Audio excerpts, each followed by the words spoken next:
Jadi kalau kita tidur pagi, itu bukan hanya meningkatkan risiko sakit diabetes, tapi penyakit-penyakit yang lain. Dan satu hal, Rasulullah mengatakan, jika kita tidur setelah sholat subuh akan meningkatkan risiko pikun, Pak. Pikun loh, Bu.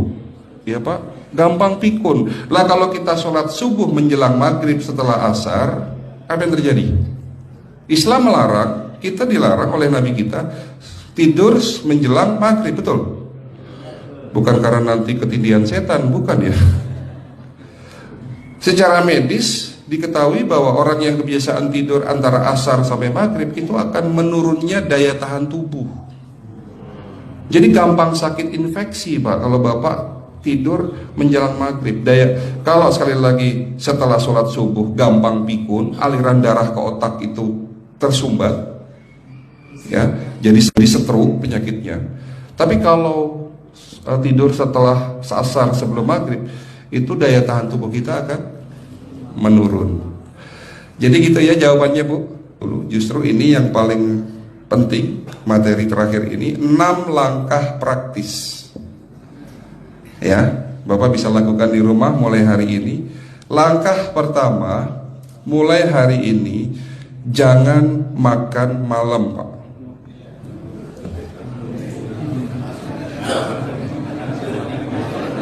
Ya, ala bisa karena biasa. Memang awalnya sulit, yang sudah kebiasaan makan malam itu sulit. Alasannya nanti nggak bisa tidur, Dok, betul ya? Nanti perutnya kembung, mual dan sebagainya. Itu karena kebiasaan. Dulu pun saya begitu. Tapi kalau sekali-sekali boleh, Pak. Misalnya diundang hajatan gitu, tetangga ada yang kawinan, hajatan, ya udah apa-apa, menghargai itu makan malam. Tapi sekali-sekali itu. Tapi kalau tiap hari ini yang nggak boleh, betul ya, Pak? Jangan makan berlebihan dan jangan makan malam. Makan sate boleh nggak, Pak? Boleh, siapa bilang nggak boleh? Sate itu, Bapak tahu daging kambing.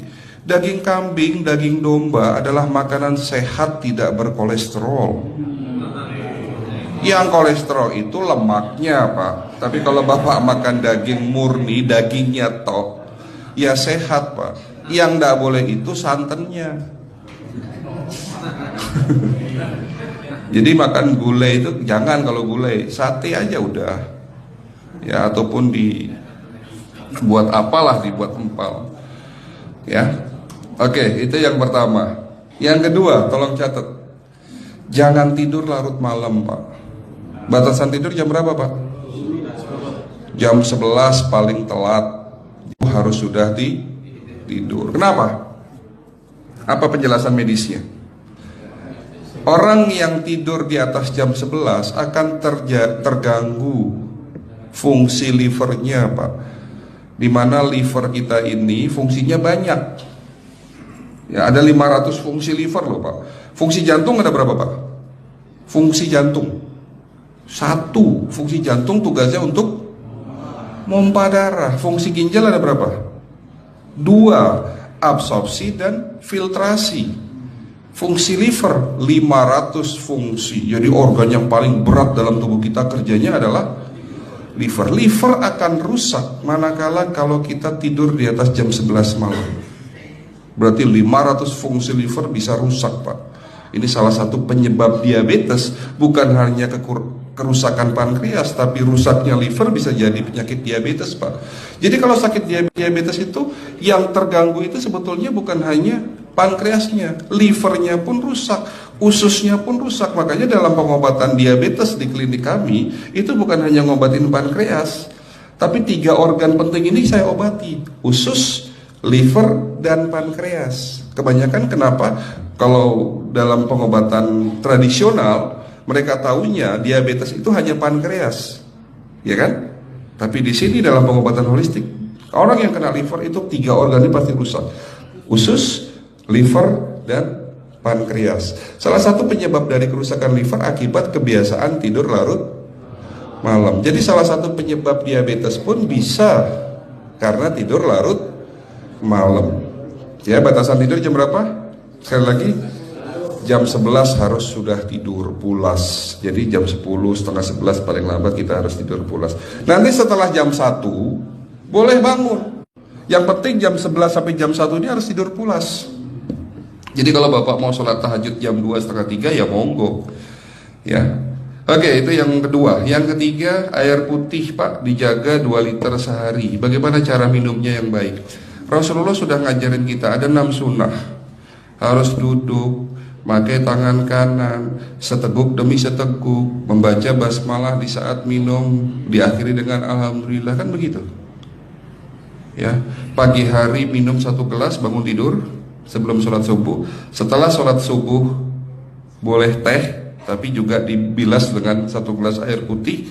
Sebelum mandi nanti Pak, minum air hangat. Kalau Bapak mandinya pakai air dingin boleh, tapi sebelum mandi minum air hangat, biar tubuh kita ini jangan terlalu dingin di saat kita kena air dingin. Sampai maghrib pastikan 2 liter sudah masuk dalam tubuh kita. Malam mau tidur, tolong perhatikan Ibu ya, malam mau tidur jangan banyak-banyak minum. Nggak boleh minum malam itu segelas sampai 2 gelas mau tidur. Cukup seteguk 2 teguk saja. Karena kalau sampai kita minum mau tidur 1 gelas besar, ginjalnya malah rusak Pak. Ya. Oke, itu yang ketiga. Yang keempat, puasa. Lakukan puasa secara rutin, insya Allah kita sehat. Nah, untuk penjelasan atau materi puasa nanti bisa hubungin staf saya. Nanti di bulan Ramadan tahun ini, kalau memang masih ada slot 1 sampai hari ke-20, saya bisa mengisi manasik kesehatan yang berkaitan dengan manfaat puasa untuk kesehatan. Insya Allah kalau memang masih ada slot waktunya, karena kita di bulan Ramadan hanya 20 hari kita mengisi manasik. Ya, oke, itu yang keempat. Langkah keempat. Langkah 1, 2, 3, 4. Langkah kelima. Nah, sebelum saya menjawab yang kelima, saya ingin membacakan sebuah sabda Rasulullah. Rasulullah bersabda, di dalam tubuhmu ada segumpal daging. Jika segumpal daging itu sakit, akan sakitlah seluruh tubuhmu. Dan jika segumpal daging itu rusak, akan rusaklah seluruh tubuhmu. Apa itu segumpal daging? Segumpal daging itu adalah hati. Tapi ternyata yang dimaksud Rasulullah itu bukan liver Pak. Yang dimaksud Rasulullah adalah hati kita, roh kita, jiwa kita, perasaan kita. Kalau hati kita rusak, kita banyak penyakit hati, iri, dengki, sombong, takabur dan sebagainya. Penyakit fisik akan muncul dalam tubuh kita. Ya, tidak ada orang stres itu sehat, betul tidak Pak? Tidak ada orang yang suka marah-marah itu sehat, betul tidak? Bahkan Rasulullah mengajar senyum adalah ibadah. Senangkan orang lain, permudah urusan orang lain, insya Allah kita sehat.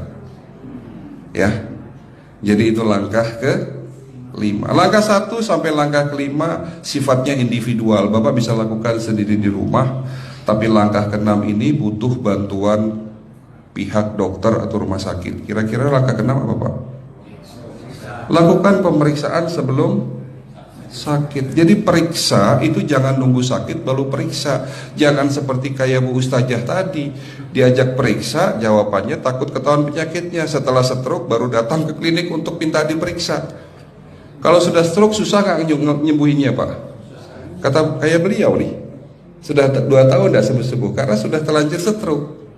Tapi kalau beliau melakukan general check up, mohon maaf ya Pak, kalau beliau melakukan general check up rutin, insya Allah tidak akan kena stroke, karena sebelum stroke sudah diobati dulu. Karena stroke ini bisa kita lihat dalam scanning dengan alat yang saya punya, insya Allah kelihatan ini. Oh ini sudah mulai ada tanda-tanda mau penyumbatan, buru-buru diobati. Memang takut Pak, tapi pesan saya jangan takut. Ya, lakukan pemeriksaan supaya kita tahu, supaya kita kenal. Gitu ya Pak.